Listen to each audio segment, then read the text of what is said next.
रायगडच्या श्रीवर्धनमधील सोमजाई मंदिराच्या पाठीमागील टेकडीवरनं दरड कोसळली, त्यामुळे नागरिकांमध्ये भीतीचं वातावरण पसरलं। दरडीसोबत एक भला मोठा दगड थेट टेकडीवरनं निसटून श्रीवर्धन बाजारपेठेतल्या धोंडगल्ली परिसरात कोसळला। सुदैवाने या घटनेत जीवितहानी झाली नाही। मात्र या भागात वारंवार कोसळणाऱ्या दरडींच्या घटनांविरोधात तातडीने उपाययोजना कराव्यात अशी मागणी करण्यात येते।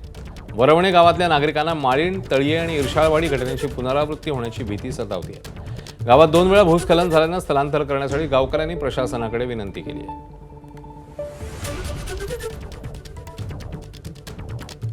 शासनाने जरा त्याच्याकडे लक्ष द्यावं आणि संरक्षण भिंत बांधून द्यावी, जेणेकरून पुन्हा काय होऊ शकणार नाही।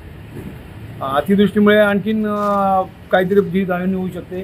ते 2-3 दगड असे येण्यासारखे आहेत की लवकरात लवकर जे सरकारने जर काहीतरी भिंत बांधून द्यावी, संरक्षण भिंत। दारासमोर बघितल्यावरती तो दगड गाडीवर आला आमच्या, तर गाडीचा पूर्ण म्हणजे पाठचा भाग म्हणजे टायरचा तो हे झाला, चेपला। पण तो हे प्रसंग प्रत्येक वेळेला होतो, तो दरवर्षी म्हणजे काय ना काय दगड येतच असतो। आणि शासनाने हा खरोखर सांगतो खूप म्हणजे लवकरात लवकर भिंत बांधावी।